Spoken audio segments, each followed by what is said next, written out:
Hey, what's going on Facebook, YouTube? So I'm showing it's about 2:50 a.m. in Cincinnati. How's everybody doing this morning? I guess it's some I'm up because I went to sleep as usual. You know how that is. Go to sleep midday, wake up mid morning. So that's why I'm up. I'm gonna try to go back to sleep. I need to be getting up. I pulled out something for church in the morning, and I decided I wanted to dress down and do casual, so I'm gonna change that. Weather seems like it's gonna be fairly nice tomorrow. Hope everybody is enjoying their day or their morning. Know y'all probably got your hands in that dressing and cutting up them onions and green peppers and celery and all that kind of stuff. Who up this morning preparing and prepping the Christmas dinner? Hmm. Or what you doing up at 3 a.m. in the morning? I'm gonna try to go back to sleep. Got up. God is eating battered fish. I had a half of what I ate a half of a grilled ham and cheese sandwich and a cup of hot chocolate with some coffee in it. So other than that, I just thought I'd stop by. I guess I pulled this ironing board out and gone and iron this stuff. That's the only reason why I didn't want to wear what I wanted to wear because I don't want to iron. But I guess if I'm gonna wear it, I gotta earn it, huh? But anyway, good morning, good morning. I just thought I'd stop by and see what in the world was going on, see who was still up. Ain't no drama over here though. Ain't no drama. We ain't got no drama on Facebook. Hey, Facebook. Hey, Cincinnati Street Interviews. I am broadcasting across all three channels.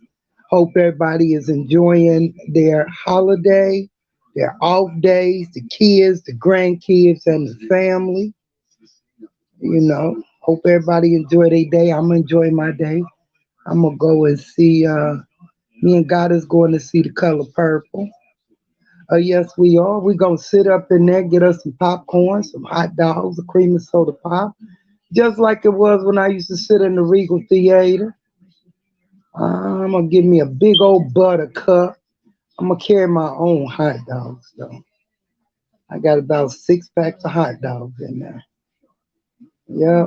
Anybody in Cincinnati that's got kids that need book bags, I have three book bags that I am selling that are fully stuffed with supplies.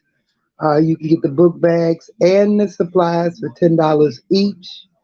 I spent kind of a decent amount of money on the little supplies. You got everything. I know it's mid-time in the year where the kids' book bags is tore up and they need supplies, so this would be a good deal. Just leave me something on the comments on this live, and if you can pick it up, like I said, it's $10 a bag. They are nice ones. They're nice large ones. They're nice quality ones. And I'm not trying to get everything I spent back on them, but just some of it. You know what I'm saying? I bought it for somebody else and they never picked them up. So some kids I know could use some real nice, sturdy, good book bags.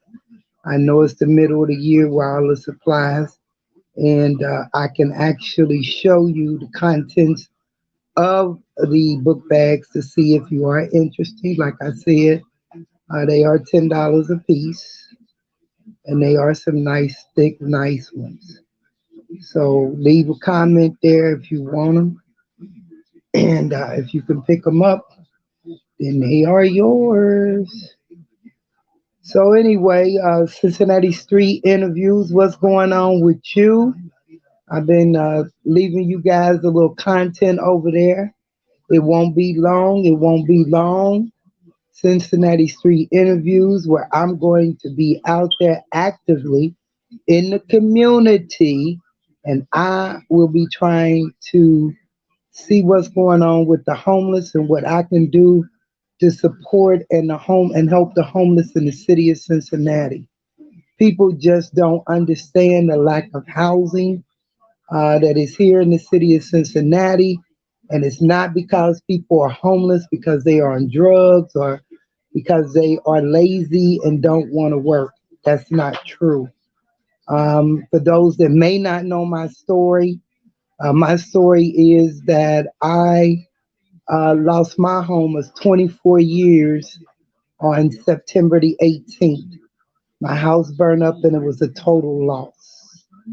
Um, you'll be surprised, when you go through something trauma and drastic like that, what you're facing. You know what I'm saying? You have people that have come out and, you know, people that you think are really there for you are not there for you, or they're being there for you with something behind it. And I learned the hard way of being out there. I'm one that don't never accept anything from anybody, don't ask nobody for nothing, and try to be somewhat independent. I was out there from September the 18th, night we'll say 19th, the morning of the 19th. I had to find a hotel at about 2:33 in the morning. Didn't have my own transportation, so I had to, depend on somebody else to try to take me around. One hotel I went to said you couldn't check in until 3 in the afternoon. Funny or not, I ended up staying in that hotel for about 3, 4 weeks at a later date.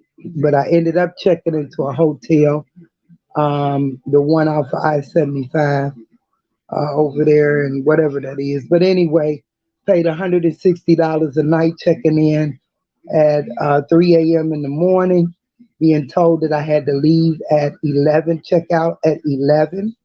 And if you just went through a trauma, you're not going to sleep. So I basically sat on the bed, excuse me, from about 3 a.m. to 11, to about a quarter to 11 when it was checkout time. The bad thing was about it is I am a smoker. At that time I was stressed. The front desk guy was very rude. He stayed away from the front desk more than he did at the front desk. He said the key machine was broke down, so he never made me a key to get in and out of my room nor my door. So, nor the front door. So every time I wanted to smoke, I had to try to find him to go outside and to get back in my room. Well, that morning when I checked out, that's when the staff let me know that, and I don't know why people just, have a lot of hatred in their heart. They said they didn't have no issues with the key machine and was surprised. They was like, "You didn't have a key?" I said, "No, I did not have a key." Well, what did you want? What did you do when you, went in and out of, wanted to go in and out of your room, And I said, "Well, I had to wait for the front desk clerk." And I said, "A lot of times when coming back in, I had to stand outside until he came back to the desk." So then I went to hotel downtown, supposed to be well-known, prominent hotel. And of course, me one day on live, walking down the hallway to my room, I showed a big stain on the carpet, which the carpet was horrible. This is a historical hotel downtown, and they really got mad at me. Then I later went to the Live-In Hotel, which was really nice. The downfall with the Live-In is it's not locked at night, so you got to worry about if you're going to get you some coffee in the little coffee area, or you're going anywhere in the hotel. The doors are not locked at night. So during the winter time, you got to worry about people sleeping and sitting in the lobby or maybe in one of the hallways or stairwells. You know what I'm saying? So, things ain't easy out there when people don't have their own place. Not to mention that my room fee for one room starting out is 25 over 2,500 for the month. And me, I used to pay them 2 and 3 months in advance. Being fear of I don't want to be homeless. I don't want to be late. I have seen people, which is sad, uh, who wait to the day of if they pay them weekly or monthly, and then they say that they had a checkout day, so they already already rented their room out, and it was horrible because there was a lady that ran a mental health home, and she had about five of her mental health patients there, clients there, that lived in her home, and her home had a water main break. So when she went to pay for her 5 rooms plus herself, they told her that her rooms was no longer available. Now this is how they do. She was on a similar, and I ain't gonna say a discounted rate, but a cheaper rate, because when they hold these hotels got these big events, they raise the prices. So her rooms were valuable to get more money out of, and I really felt sorry for this lady because this is evening time. She got 5 clients, and she got to try to find a hotel for them to stay in. So a lot of times you got to be careful with the hotels. I went in paying $2,000. Oh, I think it was 2,100. Then after the 30 days, you get tax exempt, so it drops off another four. We'll say 400 and some change. But I paid anywhere from 1,500 to $2,000 to live in hotel rooms monthly. And then you want scared of being that it's gonna be a oops, and you come and you ain't got no place to stay, and they'll tell you, I feared. I always, even if I thought I knew the date of my monthly rent, or most of the time, like at the live-in, I was always 2 3 months ahead of time, which is also scary too, because they got control of your money. Okay. Then I went to another one. The last one I went to, oh my God, um, the picture of the hotel was not what was expected. And by then I'm there with all of my belongings, my 18 tubs of clothes and cooking utensils and everything. And it was like I was living in a dorm room. So then I went to, I said, okay, enough of this is enough. I'm getting claustrophobic. I'm not in an area on the bus line. This is crazy. I got to get into the inner city. When I'm going to my doctor's appointments and stuff, it's an hour and a half for me to get to the doctor's appointment, an hour and a half to get back. So I started to look for places, putting in applications and calling places, to find, try to get an apartment. Well, it wasn't easy. Everywhere you call, they say they got a year to 2 year waiting list. Okay. I'm not qualified for any kind of discount or Section 8 or anything. And even with my emergency and my situation, which I think is sad, none of these places or apartments, or even places that me, I was willing to move in anywhere. It didn't make a difference to me where I moved. I just wanted a roof over my head, and I wanted more than one room. Like I said, I ended up moving in the inner city. And people, I don't know, people are just cruel and harsh. And all they could think of is you live in the ghettos. And all I can think of is I got a roof over my head and I'm in more than one room. You know what I'm saying? I know how to decorate. So I can make the inside look like a mansion, and I don't care about what's outside. But it's not easy. The only reason why I did get in here is because of the new programs that they got, trying to make it affordable for people to get in. So where I live at now, you got people that are on have Section 8 certificates. You have people that are doing the tax credit thing where they get it cheaper than normal, but it's still somewhat market rent. And then you got those that pay market rent like me. Well, the thing is that people don't know is when the government is funding these type of programs, that they only select so many apartments. Maybe they say 20 of them we're gonna have you can accept Section 8 in. The other 20 is designated for the tax abatement, discount rent thing, and then you got the market rent. Well, nobody's gonna give these people market rent unless you are desperate. And that's what I was. They told me even there, we got a long waiting list. I know a church member tried to get in here, and it was 96 on the list for Section 8. Well, they can't take my unit because it's market rent and rent it to nobody with Section 8. So nobody is going to be in this apartment. That's why it was available and pay them market rent, and this is not worth the market rent that you're paying. But if you need a roof over your head, you're gonna do what you want to do, what you got to do. Now, what I am learning out here, because that was my mission and it's always been my mission, is to try to help somebody, feed somebody, even take somebody if they got to go to Social Security. People that don't know how to get their benefits started, it's just some mental, don't know where to start, and they just lost out there. But you also got a lot of people out there, and I learned that from this social media, that is actually out there scamming.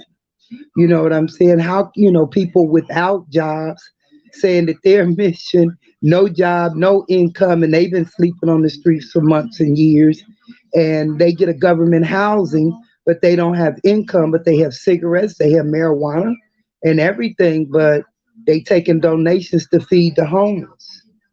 I ain't, but you never see them feed the homeless. So just be careful, and you have to make sure. Like with me, if you ask me when I'm out there and there's somebody that's less fortunate, I don't call them homeless. I say displaced. You know what I'm saying? Homeless is kind of harsh. It's displaced. So when I see people out there that's displaced and they ask for food, I will give them food immediately. If you ask them for cash, I'm not going to give you cash. I will give you food. I will even go, and they can tell you, anybody living on the west side, they know that I'm good for, somebody coming up and say, well, that person is homeless and they hungry. She'll help you. I'll go home and pull you something out the freezer. And I ain't talking about no junk. I'm talking about if I got some spare ribs, macaroni and cheese up there. One guy, I took him enough up there for 3 days. He had smothered pork chops, mashed potatoes, and everything. And honey, we went in there to warm that food up, and they're like, "You giving him stuff?" Like, I ain't giving nobody no garbage. I'm gonna give somebody what I would eat, and it's okay to help somebody. That's what we needed to do. If I would have been at home at this time, what I would have did was I would have cooked some dinners. I would have cooked a big old dinner, and I would have opened my doors or do like I would normally do, Veterans Day. I had no problem going to the Joseph House and serving them one of the biggest dinners that I ever served anybody: chicken dressing, macaroni and cheese, candy yams, pinto beans, cornbread. They had it all, because I feel like because you displaced, that doesn't mean that you should be treated any differently. um and then people will try to downplay what you do to make it like you doing something bad. But I remember one time that one of the days that I went down here to, if you're in Cincinnati, the shelter I'm talking about, down on Guest Street for the guys. And I did 40 dinners. I did 40 pork dinners. I did 20 pork dinners, and I did 20 non-pork dinners. Then I went back down one time, and it was just lunchtime. I did lunch meat sandwiches. I did chips, and I think it was, I had pop, I had juice and water. Believe it or not, people want water more than they want the juice, and I'm the opposite because I'm not a water drinker. But it was one guy that was walking past, and he didn't live at the shelter, and he was just walking past, because I have had people on social media that has tried to defame my mission, like, oh, she ain't feed nobody. You don't never see her putting it on social media. I only put those that don't mind being on social media. And that's very rare. I may put the food up that I'm serving, but to be shining my camera or my phone and somebody that's homeless face, no, it's a lot of them. They do want to, give thanks. And if they know you online, they'll, they want to, show that, give a shout out.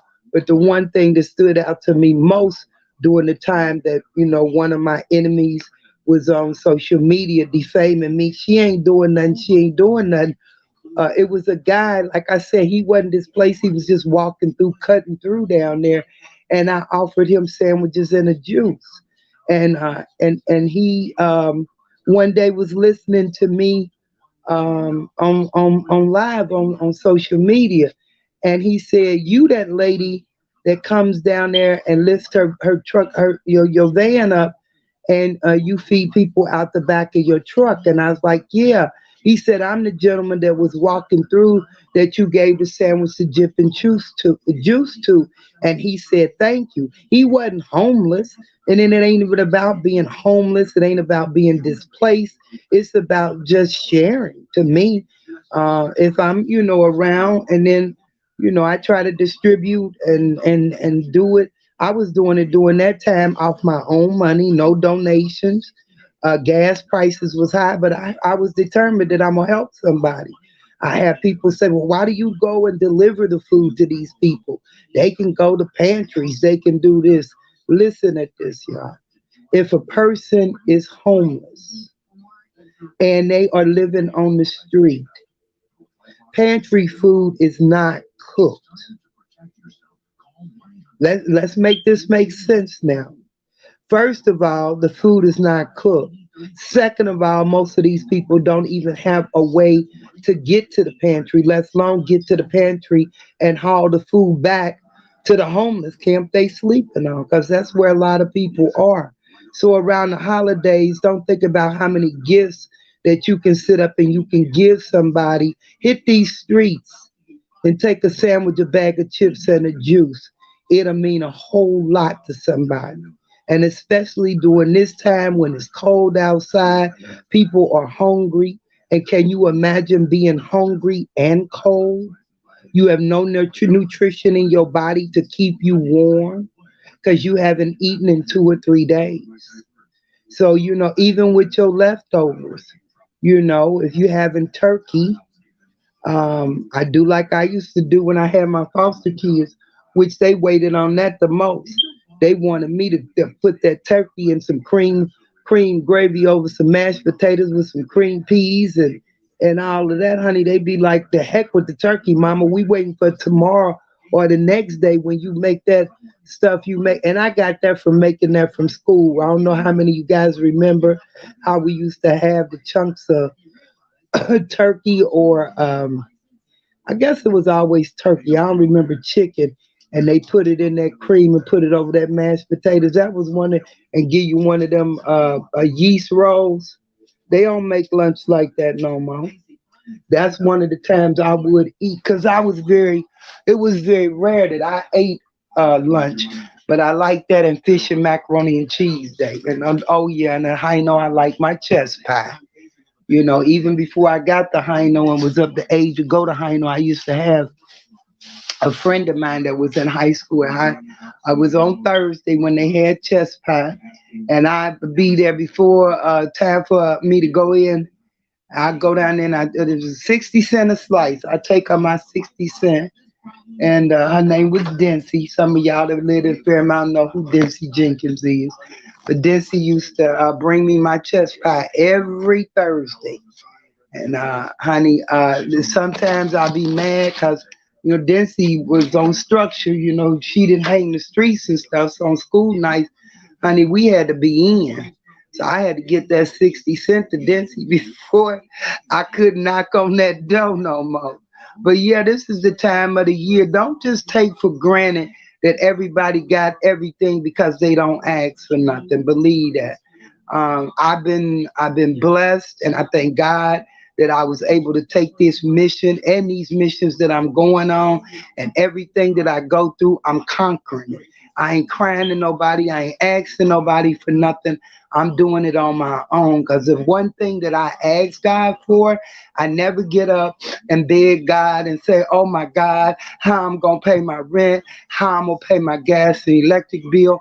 I've been out here a long time. I've been out here since I was 17 years old. That's when I had my first apartment. But only thing I ask God for when I wake up in the morning, first of all, I wake him up and I say, thank you for waking me up. Now let me tell you, I ain't never claimed to be a Christian. I'm not gonna fake it like that. I'm in the a process of learning and living to live right by God. But it's these holier than eyes that's doing this backdoor stuff that and people can't understand me. I'm outspoken. I got a nasty mouth if I need be. If you bother me, I'll use this mouth as a weapon. That's one of the things that I ask God to take away from me, that anger and this tongue. But at least one thing, I ain't faking phony. Because a lot of people hear me and a lot of people see me. But most of all, God knows what you're doing. You can go in the church, you can go preach you can go in and quote every scripture there is. That don't mean you living right.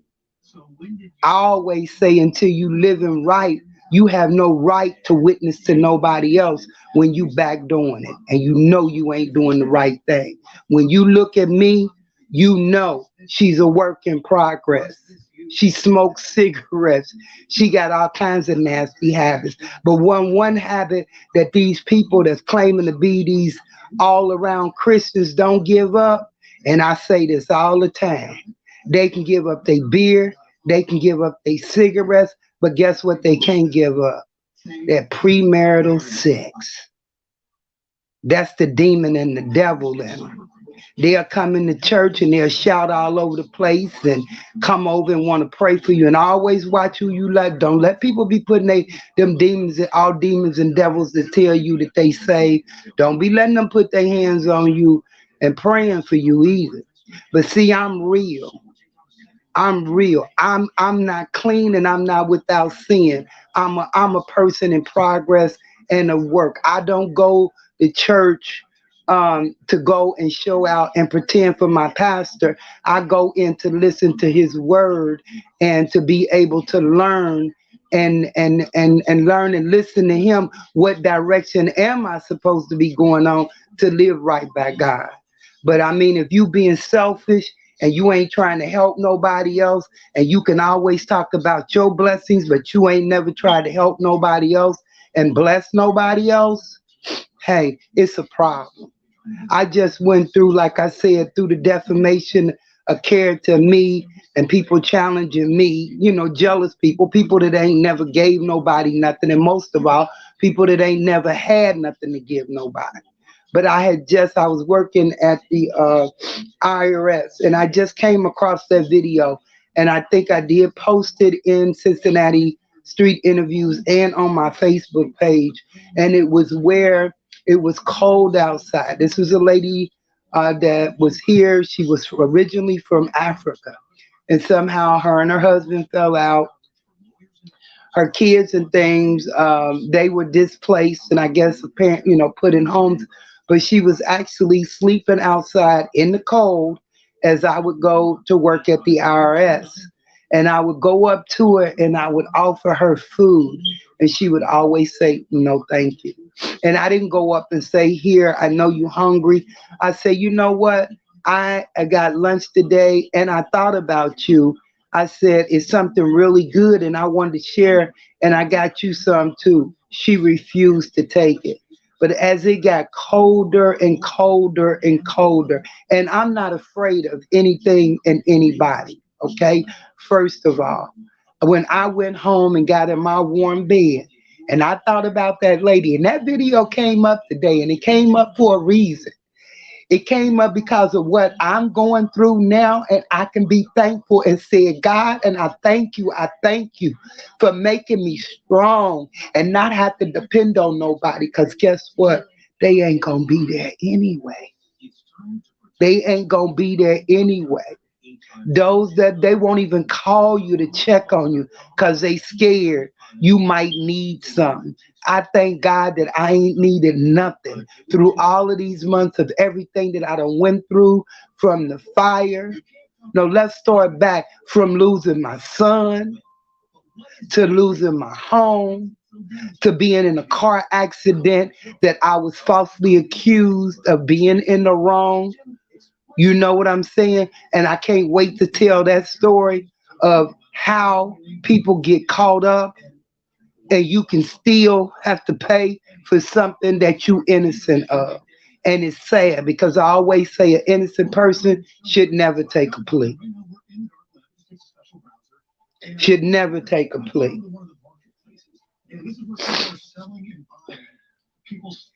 But these people out here, they so creative with it. You might just have to take a plea one day, even though you innocent. But my thing is lack of transportation and things like that is what I don't have that is keeping me from being able to get out there and do what I do best, and that's help somebody.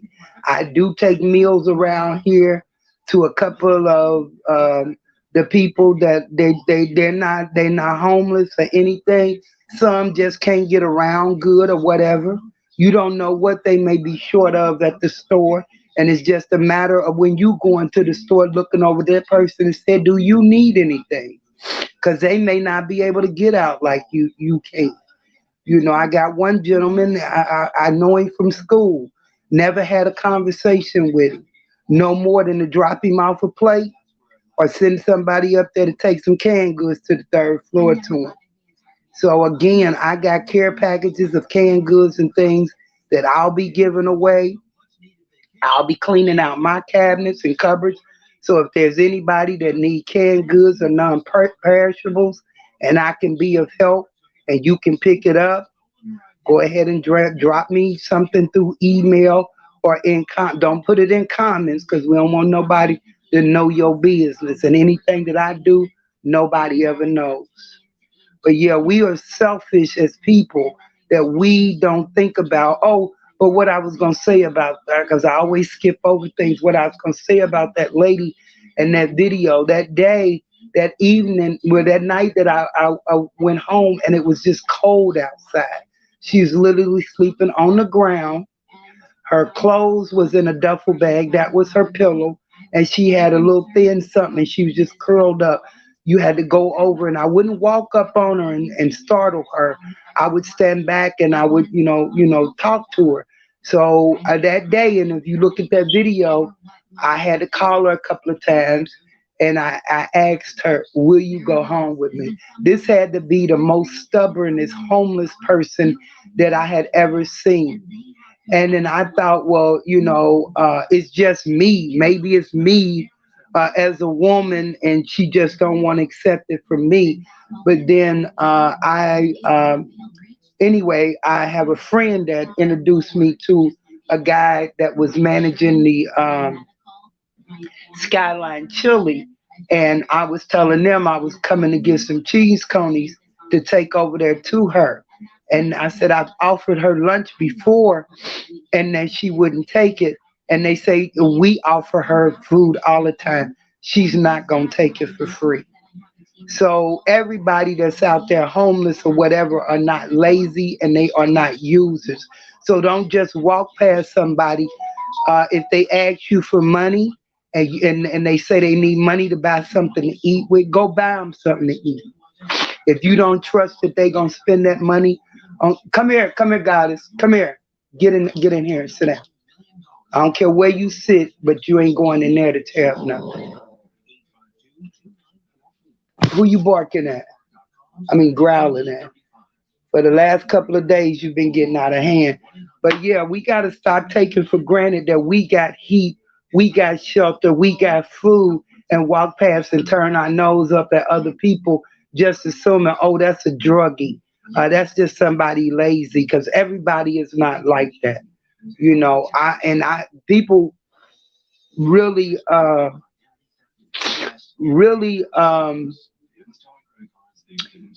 really don't know how stressful it is when you don't have, and I call homeless, and we got a whole lot of people that's homeless that ain't claiming to be homeless. Because I don't care who you are and where you live at and who you live with. If your name ain't on the deed and your name ain't on that lease over there in the in the rent office, you homeless. You are literally homeless, and that's what I told everybody. The only thing I had my name on was a receipt where I was paying $1,500 to $2,000 a month, but I was still homeless. But I thank God that I could, cause guess what? Wasn't nobody gonna open their doors up. Well, nobody gonna open. No, nobody didn't open their doors up and say, "Hey, is there anything you need a spot to live in a day or two?" And none of that. You know, you got to be out there. And if your determination is not there, it's easy for you to be one of those ones that's sleeping on the street.